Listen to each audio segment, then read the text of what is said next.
सुप्रभात। हिंदी की कक्षा में 11वीं के छात्र छात्राओं का फिर से स्वागत है। पिछले दिन हम लोगों ने मियां नसरुद्दीन के बारे में पढ़ा था और पढ़ने के दौरान देखा था इस जगह पे कि उनका एक बड़बोलापन, वो बड़बोलापन क्या था कि बादशाह सलामत ने उनके पूर्वजों को, चूँकि वे खानदानी पेशा अपनाए हुए हैं, को यह कहा था कि आग और पानी का प्रयोग किए बिना कोई पकवान बनाकर खिलाना है, और उन्होंने खिलाया था।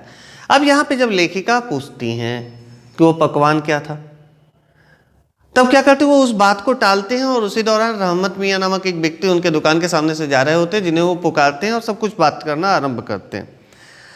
यहाँ तक हम लोगों ने पढ़ा था। उसके अलावा कि पहले के लोगों किस तरह से सेहत के बारे में बताया था, अपने पिता के बारे में, वालिद के बारे में, कि वो 80 वर्ष की उम्र में उनका निधन हुआ था। तो कहीं ना कहीं अगर इस प्रसंग पे हम थोड़ा सा ध्यान दें तो मियां नसरुद्दीन ने यह संदेश देने का प्रयास किया है कि पहले के जो मनुष्य थे या पहले के समय के जो मनुष्य थे, उनकी उम्र लंबी होती थी, वो कई वर्षों तक जीवित रहते थे। उनकी तुलना में वर्तमान में मनुष्यों की उम्र कम होती जा रही है। यहाँ पे देखिए, वो पंक्ति में फिर से आप लोगों के सामने उपस्थित कर दे रहा हूँ, प्रस्तुत कर रहा हूँ। वालिद मरहूम तो कूच किए 80 पर, क्या मालूम, क्या बोले, क्या मालूम हमें इतनी मोहलत मिले न मिले। इस मजमून पर हमसे कुछ कहते न बनाया तो कहा, अभी यही जानना था कि आपके बुजुर्गों ने शाही बावर्ची खाने में तो काम किया ही होगा। माने महाराजाओं के जो खाना बनाने वाले जो लोग होते हैं उसको कहते हैं शाही बावर्ची खाना, वहां पे तो काम किया ही होगा। मियां ने बेरुखी से टोका, वह बात तो पहले हो चुकी है ना। मैंने कहा ना कि उस बात को अब वो टालना चाहते थे, क्योंकि बड़ी बात कह गए थे। हो तो चुकी है साहब, पर जानना यह था कि दिल्ली के किस बादशाह के यहाँ आपके बुजुर्ग काम किया करते थे। लेखिका अपना प्रश्न पूछती हैं कि किस बादशाह के यहाँ वो काम कर रहे थे। अजी साहब, क्यों बाल के खाल निकालने पर तुले हो? कह दिया ना कि बादशाह के यहाँ काम करते थे, सो क्या काफ़ी नहीं? हम खिसियानी हंसी हंसे, मैंने अंदर ही अंदर लेखिका को क्रोध आ रहा, लेकिन व्यक्त नहीं कर सकती है तो काफ़ी, पर जरा नाम लेते तो उसे वक्त से मिला लेते, मैंने उस समय से मिला लेते कि आपके पूर्वजों का समय क्या है और बादशाह का समय क्या था। वक्त से मिला लेते खूब, पर किसे मिलाते जनाब आप वक्त से? मियाँ हंसे जैसे हमारी खिल्ली उड़ाते हो। मैंने वो लेखिका के ऊपर व्यंग करते, उनका मजाक उड़ाते, उपहास उड़ाते हैं। वक्त से वक्त को किसी ने मिलाया है? देखिए कितनी बड़ी बात फिर कह रहे हैं। आप मुझे बताओ कि अभी आप लोगों का समय जो है या हमारा ये जो समय चल रहा है, हम लोग जितने लोग इस वर्तमान स्थिति में जो जी रहे हैं,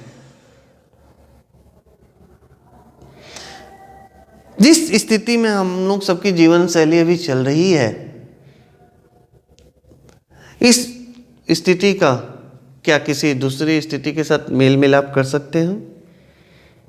आज के समय को क्या दूसरे समय के साथ जोड़कर देख सकते हैं? कितनी बड़ी बात यहां पर फिर मियां नसरुद्दीन ने कहा गई है कि वक्त के साथ वक्त को कभी मिलाया नहीं जा सकता, क्योंकि उन्होंने संदर्भ बदल दिया है। लेखिका का संदर्भ अलग था। लेखिका उनके पूर्वजों का समय जानना चाहती थी, और वो बादशाह का जो समय है वो सटीक बैठता है या नहीं बैठता है, वो अपने मन में जो उनके प्रश्न उठ रहे थे उनको स्पष्ट करना चाहती थी। ठीक है, इन्होंने झूठ तो नहीं कहा है।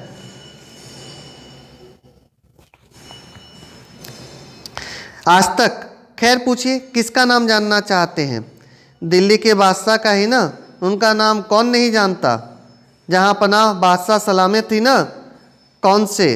देखिए फिर भी नाम नहीं बता रहे। कौन से? बहादुर शाह जफर की। मियाँ ने खींचकर कहा, फिर अलट पलट के वही बात। अब थोड़ा सा उनको क्रोध आ रहा है। लिख लीजिए बस यही नाम, आपको कौन बादशाह के नाम चिट्ठी और रुक्का भेजना है, कौन सा खत लिखना है, कौन सा पत्र भेजना है आपको, लिख लीजिए ना, बादशाह सलामत।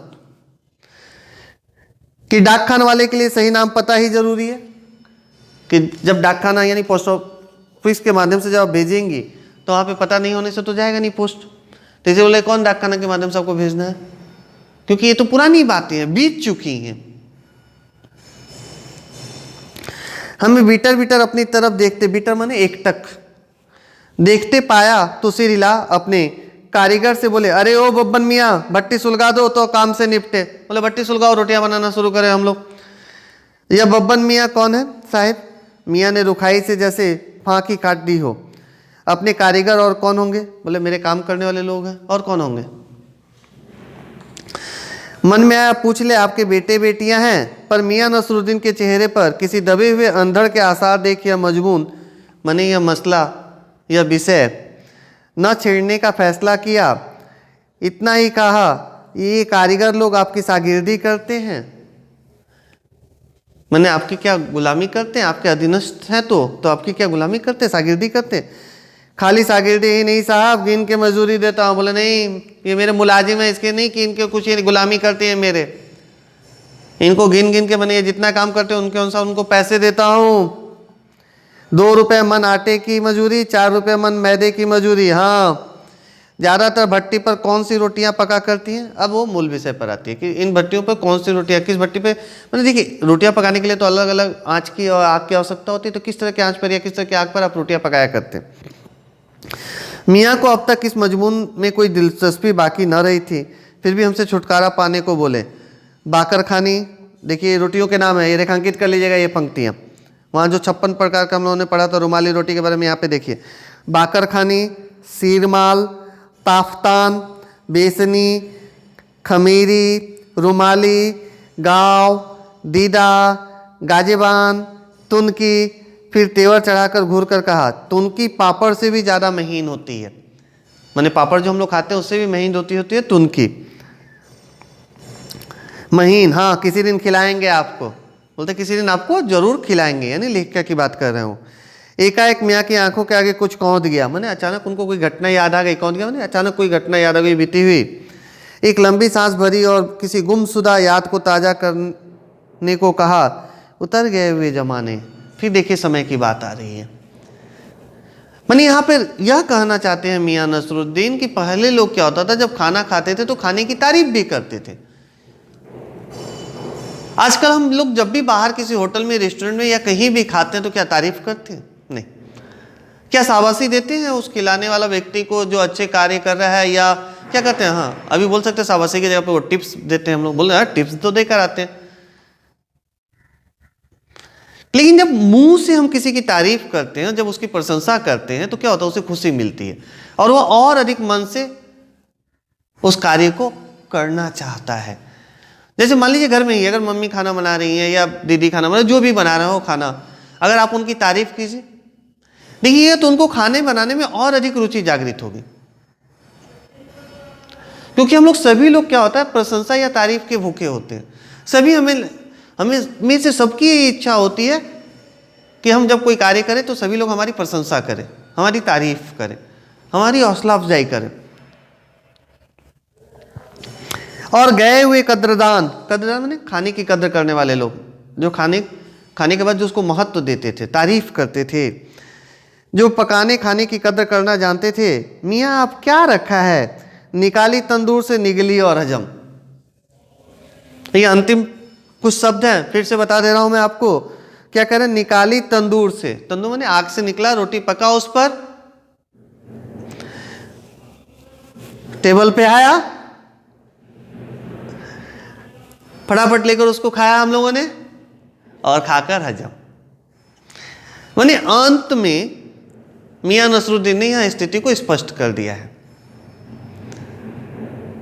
पहले लोग देखिएगा जब भी खाने के लिए जाया करते थे क्या करते थे? खाने की तारीफ करते थे। तो ये था पूरा मियाँ नसरुद्दीन का व्यक्तित्व, उनका पेशा, उनका आचरण, उनका व्यवहार, जिसके बारे में कृष्णा सोबती ने हमें बताया है। तो पाठ आज यहीं समाप्त होता है। अगली कक्षा में हम लोग इसके प्रश्नोत्तरों पर चर्चा करेंगे। धन्यवाद।